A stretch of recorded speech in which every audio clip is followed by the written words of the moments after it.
Welcome to the Possibility Action Network podcast. I'm your host, Stephen Middleton, aka Possibilityman. We are committed to bringing you guests who strive to better people's lives and serve as a force for good in the world. Our guest today is Howard Boone Jr. He is a high school football, baseball, and lacrosse standout. He graduated from St. Augustine's University in Raleigh, North Carolina. He was a member of the Army ROTC and the Army Reserve. He jumped out of airplanes in preparation for a career as a ranger. His life changed on March 3rd, 2018, when a driver came and shot into a crowd. Howard Boone Jr., welcome to the show today. How you doing? Thank you for having me. Well, look, I'm happy to have you here. I'm so happy to talk with you. First, just a reminder to our audience, follow, like, and share this podcast wherever you find it.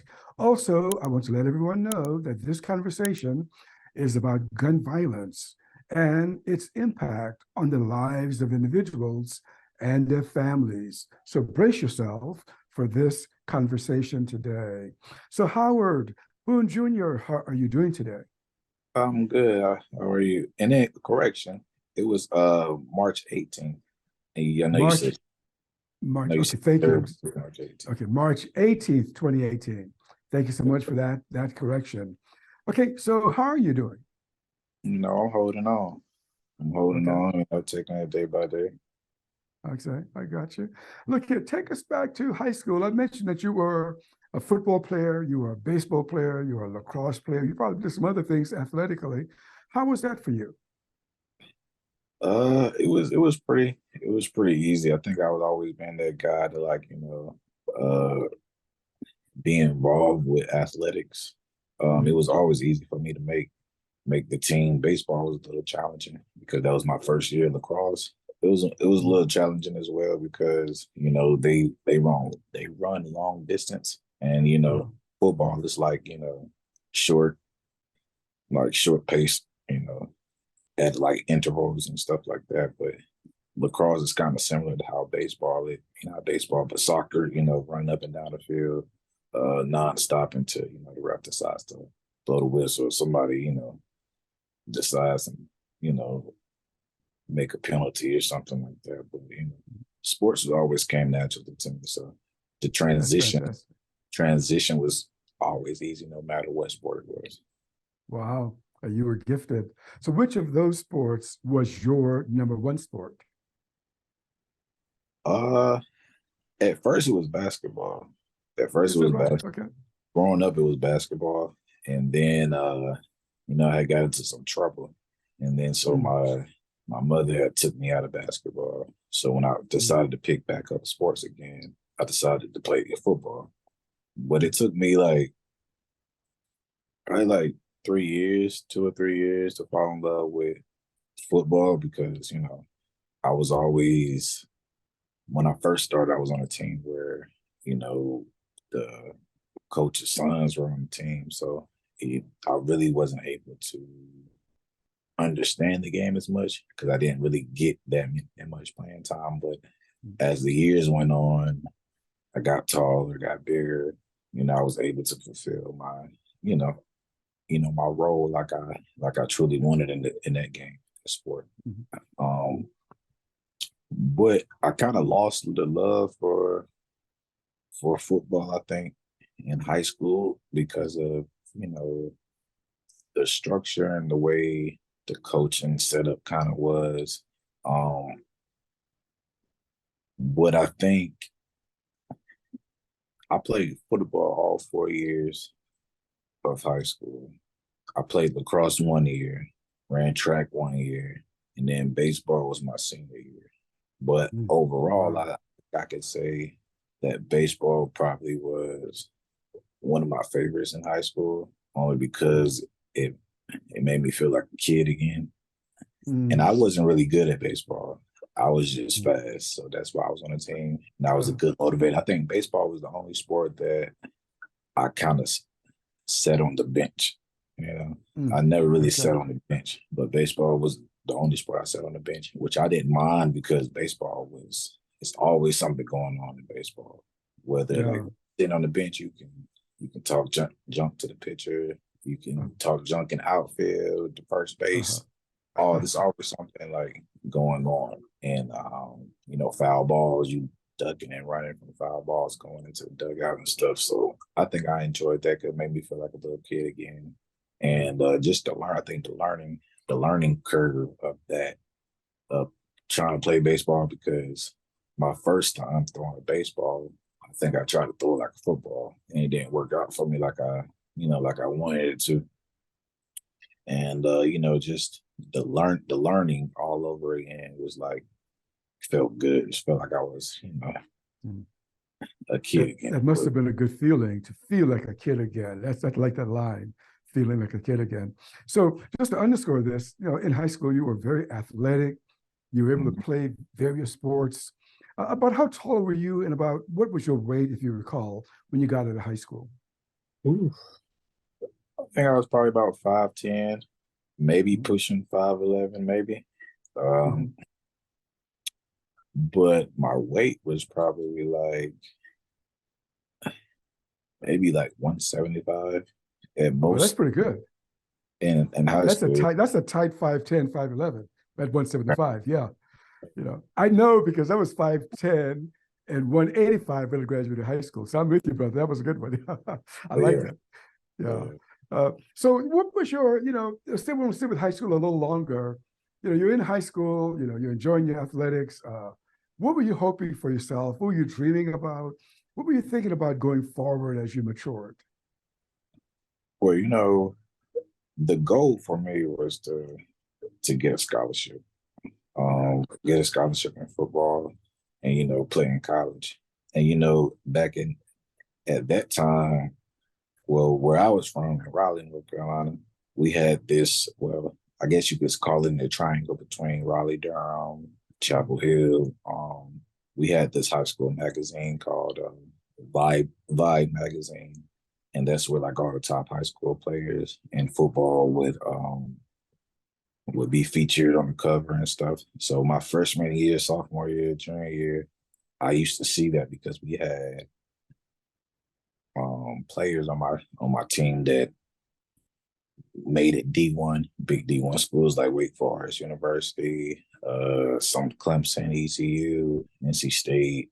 And so these guys were getting featured. So you would think, as you become an upperclassman, this is what it looks like for you, but not realizing like, the business part of it, which was your education, like making sure your grades were up to par, your SAT, ACT scores were high and stuff like that. And those are things that I think a lot of people wasn't really thinking about. But at the same time, the goal was always to make it D1, a D1 program. If it wasn't a D1 program, we didn't want to go. No D2. We didn't think about D2. I mean, and D3, that really wasn't even a thought. I don't even think we knew what a D3 was because the goal was always D1. I mean, even like I said, we might have heard about D2, but like the level of the playing field wasn't the same. So like I said, it was always D1. Understood. And so that was the goal for me. But I got hurt both my sophomore and junior year. My junior year was more crucial. I played varsity football my sophomore year, and so I was playing with a lot of guys that had these big time, recruits and scholarships and stuff like that. So I think I stood out a lot my sophomore year, and so going into my junior year, I was supposed to be, that guy. You know what I mean? I mean, I got hurt my junior year, and I think I pretty much set out half the season. And so I tried to rush coming back. I had high ankle sprain that was like, irritating my I guess Achilles, I want to say. And try to rush coming back, and the recovery process for that was not that great. And so a lot of things that I was doing as a freshman and sophomore, I was kind of timid to do then because pretty much I was injury prone at that point, you know what I mean? Yeah, I got you. And, you know, Yeah. once you get injured one time, and I think that's where I kind of lost. I mean, I was already kind of losing it a little bit because I wasn't able to play the position that I wanted to, but I just embraced it because one of the guys that was an upperclassman, he was a senior my sophomore year. He wanted to play receiver, but he was just so good athletically, like I was. He ended up getting a scholarship at NC State as a corner and safety. Okay. And so I'm just like, well, if he could just embrace what he's doing, maybe I can embrace what I was doing, what I was doing as well, because we both was in the same position. Wanted to play offense, but had a defensive role because we was bigger than our peers. But I was like, well, if he can do it, I can do it. But his journey didn't turn out well. My journey didn't turn out as like his journey. He ended up going playing in the NFL and stuff like that. But yeah. Okay. So, but you had some experience with adversity early on in high school. You were, Right. growing, maturing as a player and an injury. How did you handle that emotionally? What did you learn about yourself and about adversity early on, being an athlete? Well, you think you got time. It's one of those things where it's like when you're a freshman or sophomore, the coaches will always give a speech to the seniors, be like, towards the end of the season, like, seniors, you got to give it all you got. This is your last go round. You ain't gonna get a second chance. You ain't gonna get a do over. And as a freshman and sophomore, like, okay, well, that doesn't apply to me because I'm only a sophomore, so I still got time. But that time is not really what you think it is. It comes fast, and then for me, it's a little like when senior year came, it started to become more than just about football. You know what I mean? Like for me, like for a lot of guys, I think that they try to hold on to the dream. And for me, like, some people went junior college. Like I said, for me, if it wasn't a D1 program, I'm not even thinking about it. Like D2, not even thinking about it. Junior college definitely wasn't an option because I don't like that feeling of having hope. I don't want to hold on to something that might not be. You get what I'm saying? Like I need something that's substantial that's go like, that's gonna really carry me. And so that's why I end up, even my senior year when I realized, I mean, there was still a possibility that I could have got a D1 scholarship or a scholarship that I wanted, but the chances were slim. I waited too long to take my SATs, so I think that's when I ended up joining the ROTC program in my high school, my senior year. Okay.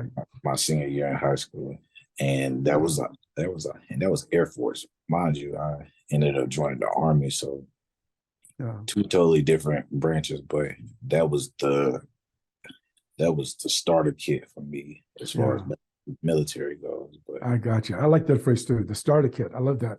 But I want to continue with this because you were so active. I want everyone to understand that you were an active individual. And in college, as I understand it, you continued to be active, ROTC, Army Reserve, and also you pledged the fraternity. Tell us about your first year of college and what that was like for you.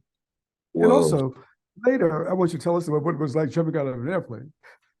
Sure. So I joined the military with the Army right after high school. So I graduated high school probably like June of 2013. And then in August, that's when I left to go to Fort Jackson for boot camp. And so that 2013, I didn't go to college until 2015. So I was doing the military thing, and well, mind you, I was in the reserve, so the military was kind of like once a week. I mean, once a month for me, and then 2 weeks out of the year, which in the summertime we would do like some extensive training. But for me, I already knew like the reserve life. It wasn't for me because, mind you, like training and boot camp, you pretty much getting active duty pay, right? And so once I got home, the money that I saved up was running out quick. I'm just like, yeah, this ain't it. I think I might go back active duty, something, because the reserve life is not benefiting me right now. And the training that we're doing, it's like, if any training at all, it's almost like you go to your unit and almost like just sit around until you get called, or pretty much hide out so you don't get called. You know, as long as you know what time the formations are, like you're pretty much good at that point. And so for me, I was just like, yo, this is not for me. And then the way I felt like I was getting treated, I was like, the calling that I felt like I had was much higher than this. Okay. You know, I feel like if I wanted to, matriculate through the ranks of this army and do this army thing full fledged, like this reserve life is not gonna get me nowhere. So that's when I started looking, going to college and doing ROTC, because at the time, I think your first three promotions up until like you were E4, right before you get to sergeant or whatever, everything is like automatic.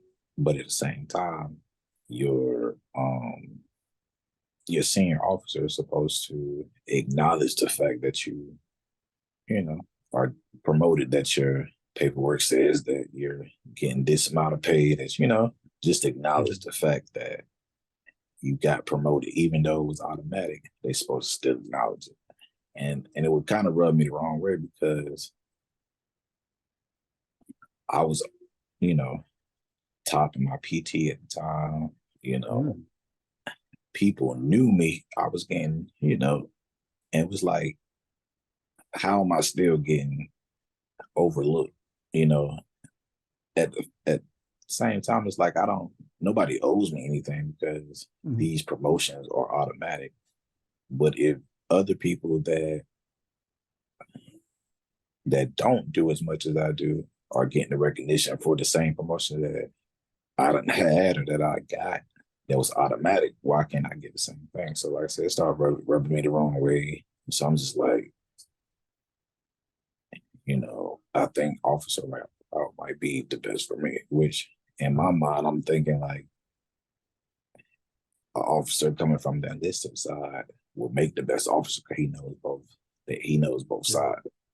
Right. So a lot of times officers, they either go straight to officer candidate school or jump right into ROTC without knowing what comes with the enlisted side. And at this point, I haven't seen the enlisted side. So at this point, I'm just like, the officer side should be, as far as leadership goes, it should be easy. Yeah. So you were looking forward to graduating with as a second lieutenant from St. Augustine's. Yeah. Yes, sir. Yes, sir. Okay. So let me ask you, take us back to March 18, 2018. Do you recall the morning, when you got up and what your plans were, and kind of take us through that? So we went, the whole reason why we was in Columbia, South Carolina. Well, actually Orangeburg, but that night that I got the shot, we were in Columbia.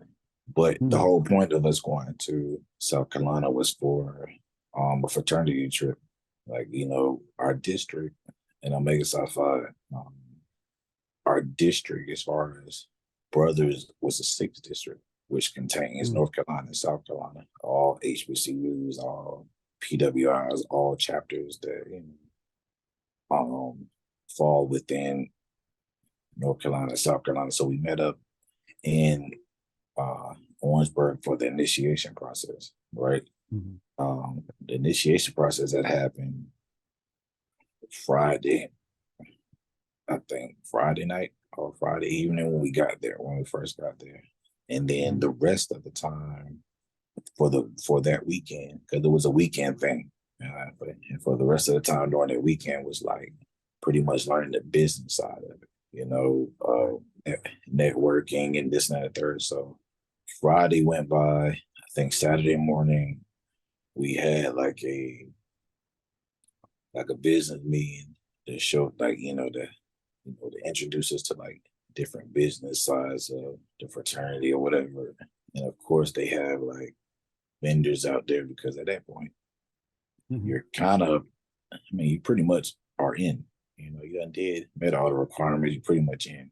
And so they got vendors out there for you to, buy, merchandise and this and that and the third. And that went by.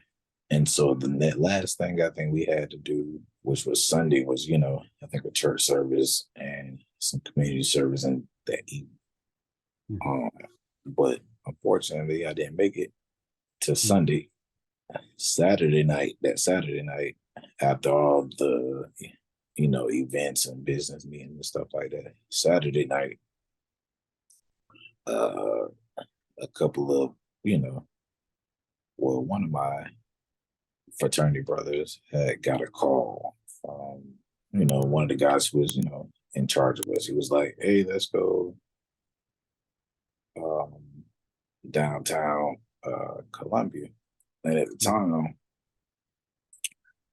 I didn't bring any clothes to South Carolina other than my suit, because I'm like, this is only a business trip. We're not gonna do nothing extra. We ain't go, there's no point to have fun. Mind you, when you going through the process of joining the fraternity, process not fun anyway. You're already tired, sleep deprived, all that type of stuff. So like, we just go down here, do what we got to do, and leave. But the guy who was in charge of us wanted to have fun, and so the person that one of my line brothers that he called at the time, he was like, just get one of your line brothers. And of course, at the time, he was gonna call me, because this was really in 2018. This wasn't my first time in the process of joining. 2017, I had joined, but the process had got to shut down. So this was my second time. So I already knew like how things went. So a lot of times when like some of my line brothers would get certain calls, the first person they would call on is me asking, just to make sure things are what it was. Nothing crazy was gonna happen. Right. And so I was almost like that protector of everybody who was, online with me and pledging with me at the time. And so that's how I ended up in Columbia, because I'm just like, well, let me go with him just to make sure, nothing crazy happened. Okay. We ended up in Columbia. Mind you, like I said, the process you get when you pledging and trying to join a fraternity, you get sleep deprived. So you really don't know what day it is really, on top of the schoolwork. And as far as like at the time I was on Royal Court. I was in the marching, I was in the drum line at the time. I was doing ROTC, so I was doing all these things at the same time with me trying to very busy. Yeah. Trying to pledge and stuff. So I really didn't know what day it was. Well, I didn't know what day it was, but as far as like, certain days got certain meanings to them. Like, so this particular night or day, it was St. Patrick's Day. I didn't know. I don't celebrate St. Patrick's Day. I haven't heard of that day really like that since I was like a kid, when kids go to school and green and stuff like that. So we get downtown, I'm just like seeing all these people dressed in green. I'm just trying to figure out what's going on. And automatically, when you get like a bad vibe, you just know something ain't right. That's what I got. But at that point in time, like Orangeburg was like 30, 40 minutes away from Columbia, South Carolina. So I'm just like, we here now. It's like, no way I could just like not get out of this. You know, Right. even if the intentions was to have a good time, there's no way I can Mhm. just be like, no. You know? So it's just like Mhm. I'm just getting this bad vibe in my system. So, you know, we get out, you know, everybody, you know, at that point, it's probably like a little bit past midnight. People Mhm. drunk, leaving, just the regular shenanigans, I guess you call it, downtown at night during the festival, I guess. Mhm. You Yeah. know, we mingle with a couple people, a couple of other brothers of the organization that was, in the process with us that was down there Mhm. for the same reason. Introducing ourselves, getting to know them, what school they were from, just the regular stuff. And Right. then after that, I don't remember. I don't remember nothing. Mhm. Yeah. So okay. So you're there. It's a St. Patrick's Day festival going on. You had a bad vibe, but you didn't hear any gunfire, gunshots, or anything like that. Any reason to get away? None of those things were happening for you. Uh, I didn't. I didn't hear any gunshots, but I can kind of like sense a bad vibe going on. Mm. Okay. Um, I can't really tell you what that bad vibe was, but I just knew Mm. something was Mm. about to happen. Right? Okay. And And then you say that you woke up in the hospital? woke up in the hospital almost 2 weeks after Wow. that. Okay. I was in So, I was in a sedated coma. okay. Wow. So, I don't know how much you can tell us about this, but what was your reaction when you discovered that you were in the hospital, when you knew that you had just gone to a festival? Uh, well, take it back to football. I never really had like a major injury in football. So when it came to like injuries or hospitals and stuff, I never been in a hospital before, like in this Mm. type of setting to where I'm like, I can tell like I was injured, right? Other Mm. than maybe like a busted lip or something like that. But so in my mind, I'm seeing all these tubes on me. I can't really understand why I have all these tubes connected Mm. to me. But just me being naive and not understanding, because mind you, this was already almost 2 weeks. So when I finally just woke up from this sedated coma, nobody was in the room with me. So I'm looking around trying to figure out, trying to make sense of everything. And so like, I'm like, well, just being naive, I'm just like, well, maybe I broke a leg or something simple Mm. Right. to where it's like I could easily recover. And then once the nurses found out that I was up, they started doing like they little walkthrough tests. I'm asking questions, do I know what day it is? Do I know the president, the time? And of course I knew, well, I'm assuming I knew who the president was, but I didn't know what day, the date, time, or none of that stuff. But Mm. so she was like, well, you been shot. And I was Ah. like, what? Still trying to make sense of it. But I'm just like, well, I mean, I'm here. I'm alive. I'm talking. So it can't be that bad. You know what I Mm. mean? Like, Yeah, I want to underscore that for a moment. That's quite a realization there. You're mm, saying that you were told that you were shot, mm, but your first response to it was, in your words, you said you first thought it can't be that bad or something to that effect. to myself, not out loud, Uh, but just to myself. I'm just like, well, if you know, because a lot of times we hear about people getting shot. I mean, they get shot, and then mm, that's it. mm, they don't have a story to tell after they get shot because okay, death follows behind that right, much. right. But Yeah. at the same time, I coded, I think 2 or 3 times Mm, in the midst of me when I first initially got shot, and then me trying to get me to the hospital, and then uh doing surgery and stuff, trying to get the mm, fragments and the bullet out of the back of my neck. mm. Right. Just to make sure people understand, when you said you coded, 3 times. What does that mean? I said lifeless, pretty much. They got to bring you back. They got to bring you back to life. Okay. So Howard, so when did it begin to set in that it was more than you were shot and you would get up and walk out of the hospital? When did you begin to realize that it was more serious than that? It wasn't there. It wasn't at the hospital. It wasn't at the hospital. I can tell you that. Not at that particular hospital. I don't think it probably. I don't think it set in until I got to rehab. I got to rehab, and because the whole time I was in South Carolina, Columbia, Richland County, or whatever.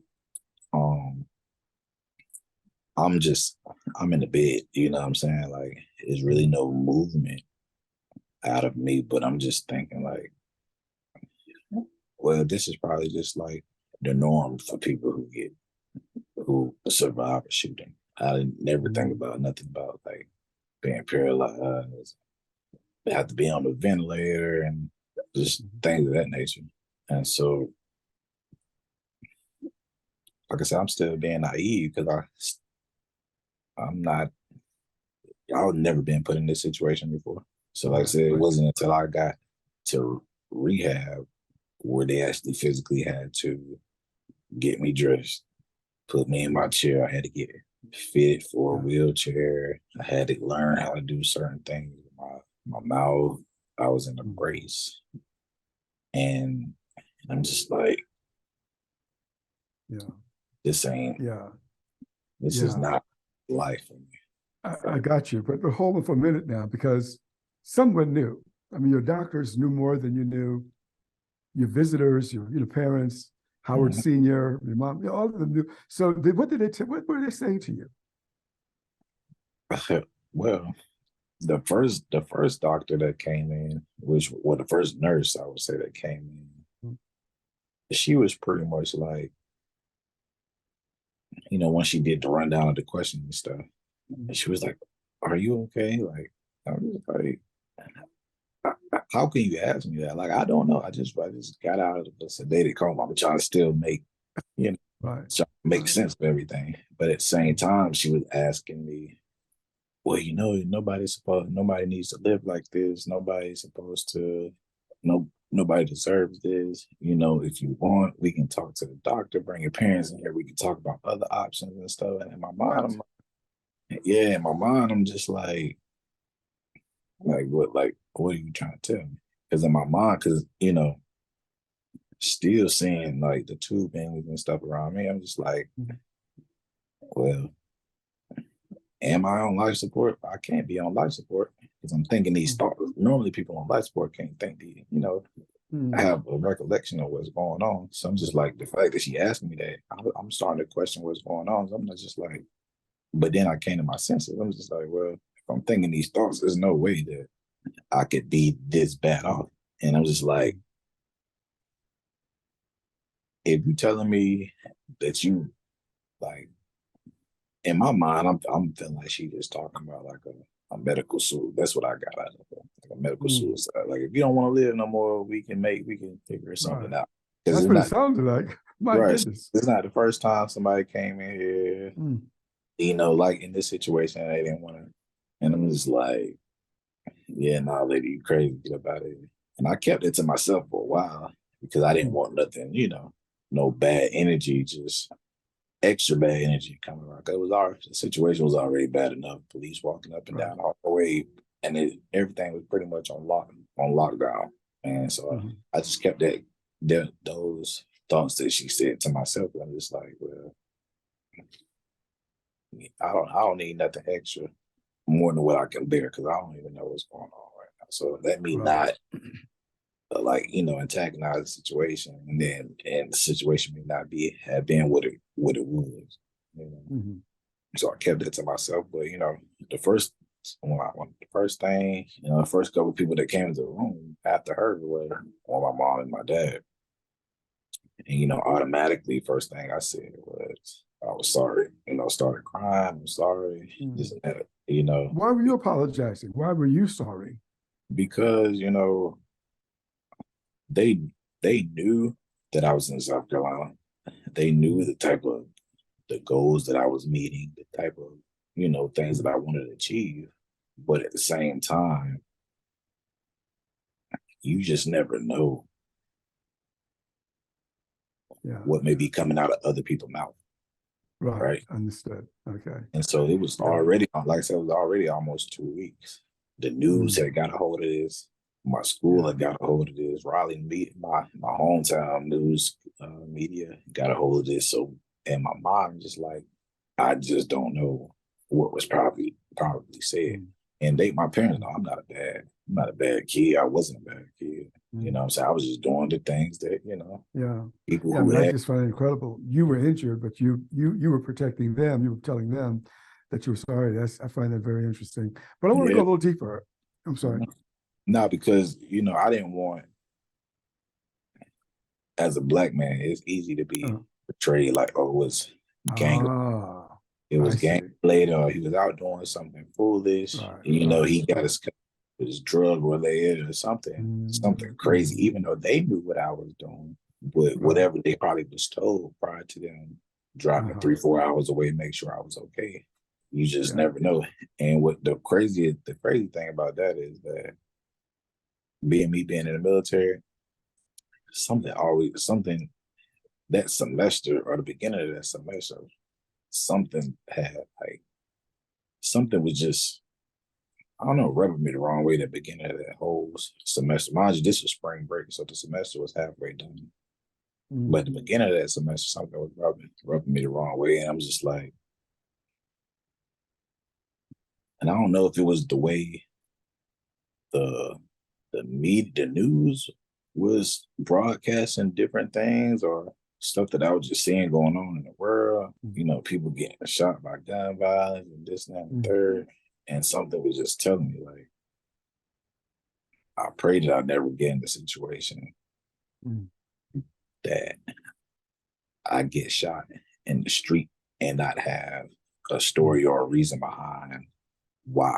You get what I'm saying? Like, me being in the military, I always used to say, I would rather, if I had to get shot, I would rather die overseas fighting, making a substantial living for my family, rather than getting shot in the street and somebody have an opinion.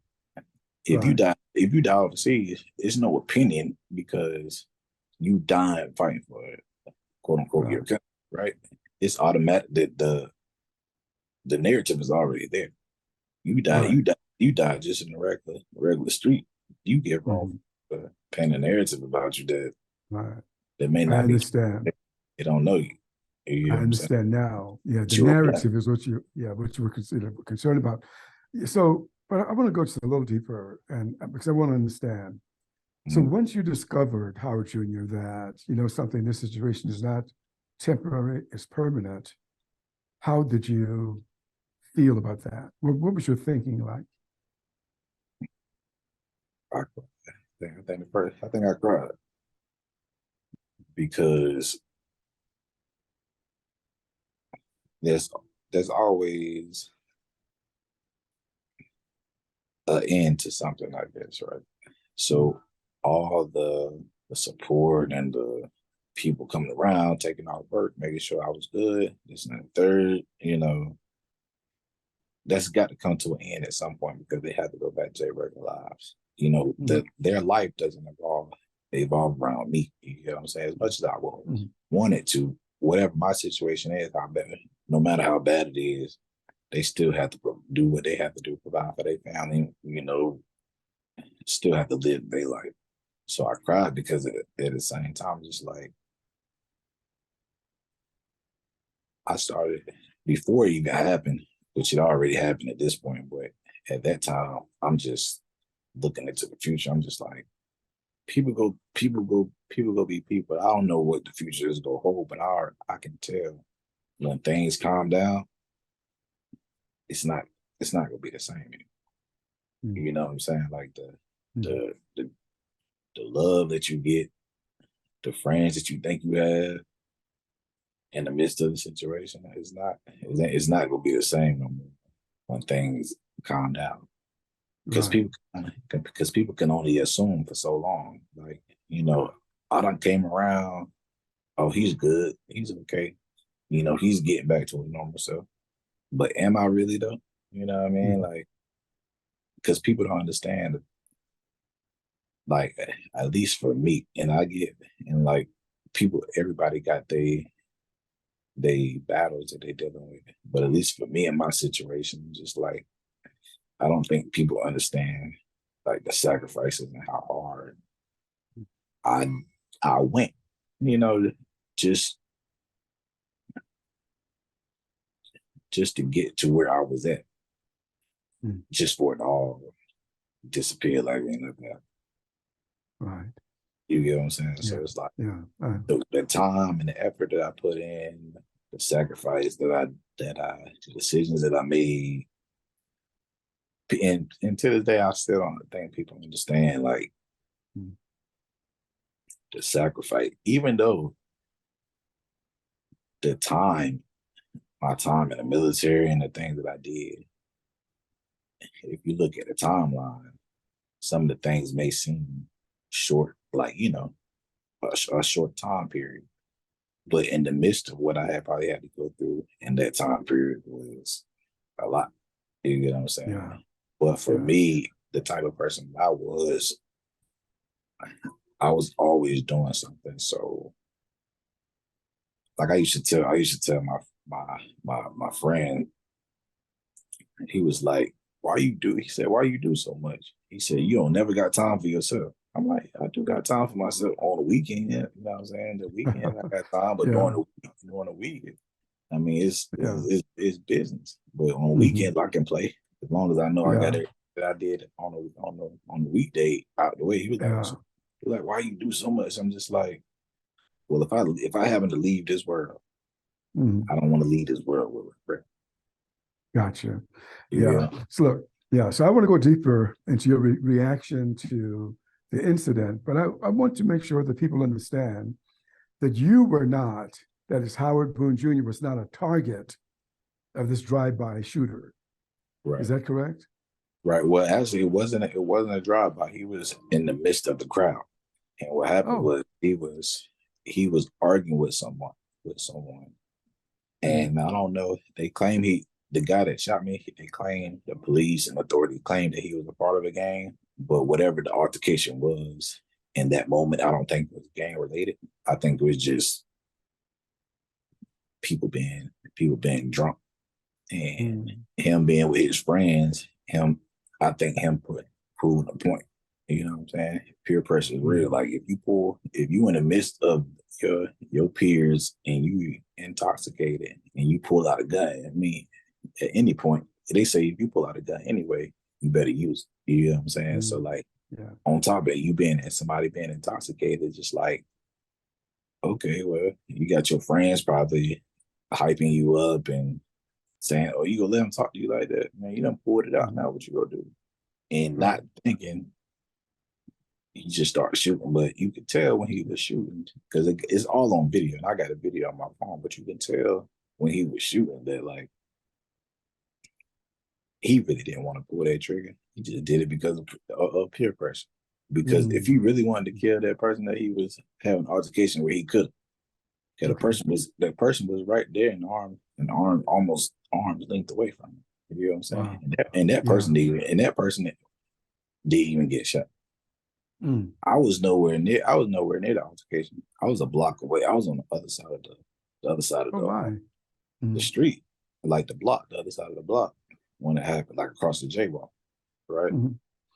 And I just happened to be one of the ones. It was three people. Three people got hit. One of them got grazed, I think, in the back or in the butt. Another person got shot in the mouth, Mm. and then I think I probably got the worst end of it as far as like my my situation currently. You get Okay. what I'm saying? So Yeah.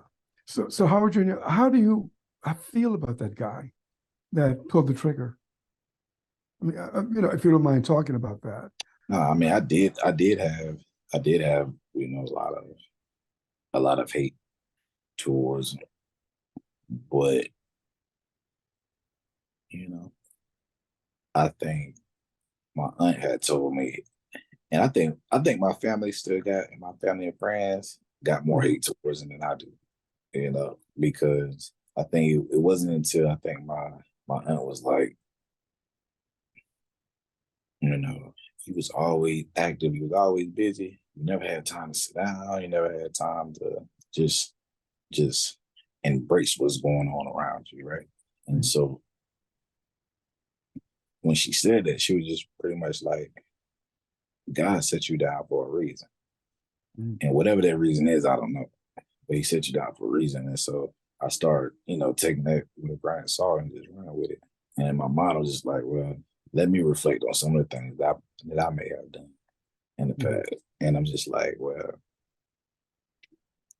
I ain't never do nothing crazy, but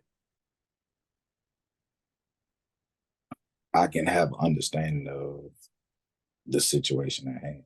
Like peer pressure can get you, like when you're around the wrong people, peer pressure can get you caught up in some things that you don't even want to get caught up. Even if you're not even the person that's doing it, just you being around somebody that's doing something crazy, you could probably get in more trouble than what they probably would get. And then the thought of second chances. Everybody don't get second chances. I was lucky to get a second chance with just living. But for him and his situation, it was just like some people make horrible decisions. They get second and third chances. Some people make one bad decision and then they whole life get thrown away just by an unconscious thought, like not thinking in the moment, not seeing the thinking your thought before you react to a certain situation. Right. And so I don't hate him. I hate my situation though. I hate my situation because it removed a lot of things out of my life. It took a lot away from me that I worked for. But as far as him, I can't say I hate him because for one, it wasn't intended for me. Right. It was a stray, but it's a lot of layers to that I can talk. But overall though, I don't really have I think that's insightful, Howard. To not hate the person who pulled the trigger. That says a lot about you. But I want to throw out some emotions here and have you respond about you and the emotions that I threw out. Is it okay with you? Okay. Okay, so the first one is regret. Do you have that? What's that like for you? As far as the terms of how I used it earlier? In terms of, the incident, in terms of being in that city at that time, in terms of even leaving home, do you hold yourself responsible in any way and say, well, I wish that I did not go to Orangeburg, or I wish I didn't go to Columbia? I don't want to say I have regret, because like I said at the time, I felt like a protector, right? And so, like I said, we was in the process of joining the fraternity. So like certain things, like I just felt like a big brother about it. So if I felt like something, like you don't need somebody, like if I feel like somebody didn't need to go somewhere by themselves, call me and I'll go with you, right? And so, I don't have regret on that part, because if I hadn't did that, I wouldn't have been the person I am. You know what I'm saying? That's just who I am. But at the same time, it's just like one of those things where, if it was just me, a decision that I had to make on my own, I would have never went, because you get an intuition, and that something ain't right. There's something that you don't need to go. But at the same time, it's just like, well, shoot, the way the world work now, even if it didn't happen then, it could have happened a week from now. You know what I'm saying? Just thinking of how life works. So it's just like I can't. That's one of the things too. Like people say, man, like, with all these things going on in the world, and I don't know if I want to go outside. People get social anxiety now because of the way, all these mass shootings and stuff like that. But you can't stop living your life. You get what I'm saying? Because you can hide today because you get all this anxiety and all and the social anxiety, but then the moment that you feel like you good and you okay and you can step outside, it might happen then. Right. Yeah, So I tell you, I wish you this there. Look, let me throw one more, just one more. And this is something that affects a lot of people all over the world, and that is depression. Did you experience depression after this incident? That's a good question. I'll be watching a lot of podcasts, and they say like Black men really don't know what depression is until they go to therapy, right? And so like I never had that feeling of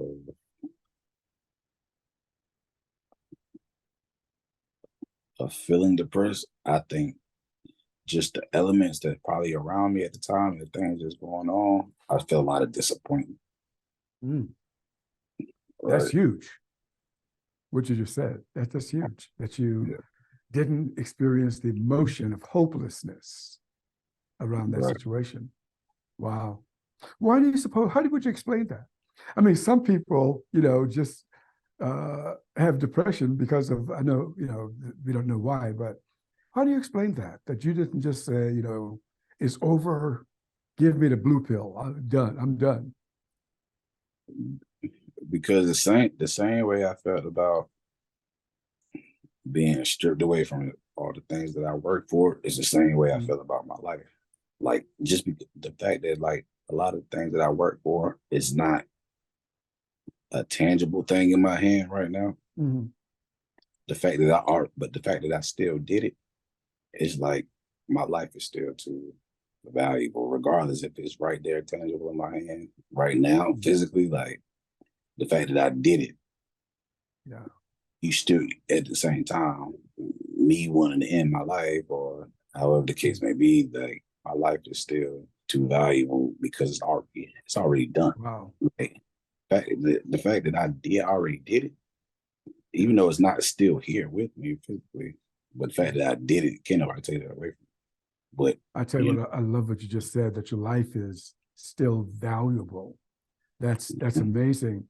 So look, I know we don't have much more time, but I still have a couple of other things to ask you. So if you were to look at what you've learned from all that you've gone through and all that you go through, what are maybe one or two things that you've learned from all of this and that you're learning?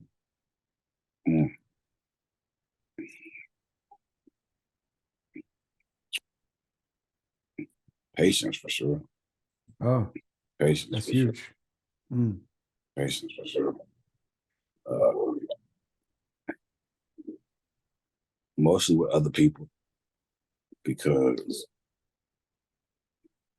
they are they pretty much do everything for me. Like, I don't have any use of my hands or my feet, so things that I want as far as getting fed. If I need my my teeth brushed, my back washed or whatever, like I have to be patient with certain people. Now, sometimes my patience run out because I've been patient too long. You know what I'm saying? Okay. You have to, in the midst of this, you have to teach people how to do certain things. You have to teach people how, to what you like, how you like it. Like for me, like I said, I gotta get fed. I'm eating a piece of chicken. You know what I'm saying? Like it's a certain way I like to eat my chicken. I don't want you to take the meat off and just give me the meat. I want to feel like I would if I was feeding myself. I want to feel the bone. I want to feel the gristle. I want to feel like I don't like people like doing little things that make me feel like I'm incapable of certain stuff. You know what I'm saying? Like some things I can I'll give it a pass, but certain things I still feel normalized. You get what I'm saying? So I got you. But I want to stay with that. So you are tell me about your condition. Tell me about where you are now. in terms of your body? What is that like for you right now? Yes, I'm paralyzed from the neck down on the ventilator dependent as of right now. Hopefully, I'm praying for a change, but we'll see. Right. Ain't no telling what the future holds. Everybody's body is different but yeah, so paralyzed from the neck down and the ventilator dependent. Mm-hmm.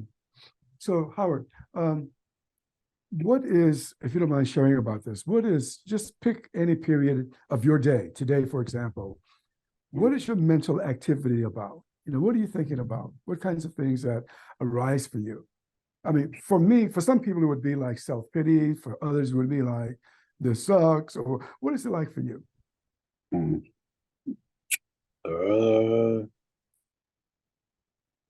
It looks different every day, I would say. I guess it depends on I guess how the week looks. Okay. Like this weekend, I'm looking forward to the start of college football, right? So yeah, my morale is a little high, but at the same time, I may slip into a moment where I may look outside because I can't move how I want to. Like I said, I was a get up and go person. Like before all this happened, like if I wanted to do something, I'd do it. And nobody would stop me from doing it. If you know what I mean. So it's like now, it's like sometimes I might, if the blinds are open, I might just look outside and be like, yeah, wow, like I wish I could just go out there, Yeah, I got you. Without no help. You know what I'm saying? Just me. Yeah.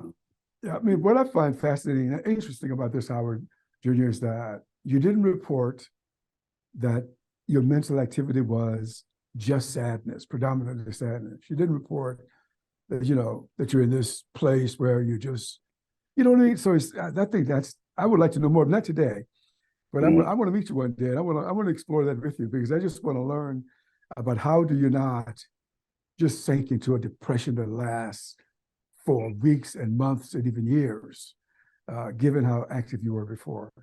But that's for another time. I don't want to go there now, but I still have maybe two more to ask you about.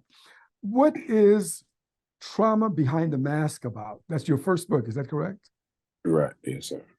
Yeah, so what is that about, your book, unfortunately? It's about gun violence. It's about gun violence, and it pretty much started as a therapy thing. Like it wasn't, and I didn't have no intentions on turning it into a book. It's just started out as therapy, just my thoughts of, how I feel certain times I would feel a certain way about my situation or something that I may come across on TV.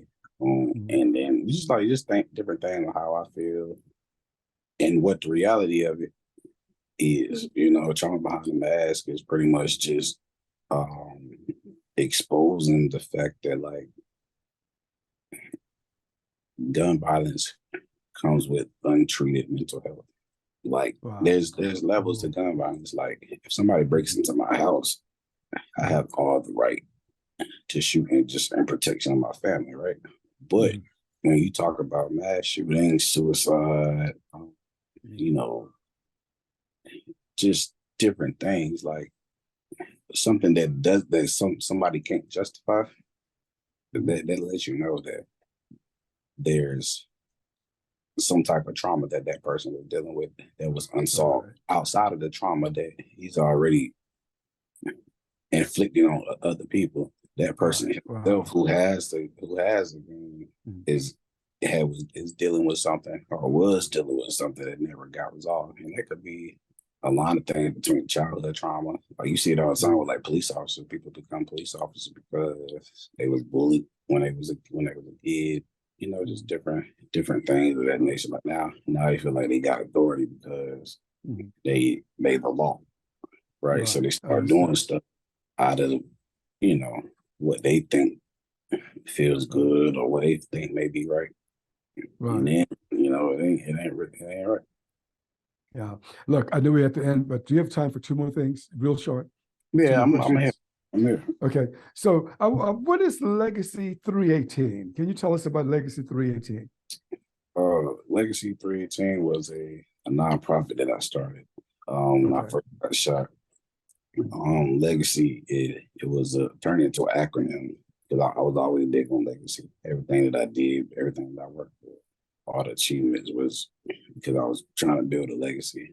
So when I turned the legacy into an acronym, let everything go and control yourself, like reflect on gun violence, like, you know, the things that may upset you, just, you know, try to let it go, control yourself, because whatever you action may come behind something, if you don't, may be greater than what, you know, than what you expect. And so, but 318 is just the month and the day and the technically the year too that I got shot. 318, March 18th, 2018. I like the nonprofit name, Legacy 318. Yeah, wish you much success with that. One last thing, I know that you recently graduated from St. Augustine's University. What year was that, and how did you feel when you got your diploma? It was 2022 last year. I went back to finish my last year. Did everything through accessibility on my phone, which was hard. We got through it. But the feeling, I mean, I was excited. I mean, you know, I don't think I really ever did too many things that I couldn't finish. Like everything that I think I started, for the most part, I finished. You get what I'm saying? So for me, just finishing my last year really wasn't. It was just more so proving to myself that I can finish in my situation. But it really, for me, it really wasn't. Honestly, it wasn't exciting like I wanted it to be, because what was supposed to happen, if none of this had took place, I can't. You can't write that. You can't script it up. You can't, like, you know, my grandfather was in Vietnam, and our whole plan was, he was the first sergeant. Our whole plan was, as soon as I get commissioned as an officer, he was gonna go get all his ribbons and badges, get a suit, get a suit with all his stuff put on it. He was gonna give me my first salute. And it was a whole whole lot of things that I just can't get now. You know what I'm saying? That I wish I would. Some of the things I wish I could have. You know. Yeah. Can't get. Well, look, but Howard Boone Jr., I'll tell you what, your light is still shining. I can see it, and I can surely sense it. So thank you for taking the time to talk with me today. I appreciate you, sir. And I appreciate you. Okay. Well, you've been listening to the Possibility Action Network podcast. Our guest today has been Howard Boone Jr. I'm your host, Stephen Middleton. Until next time, good day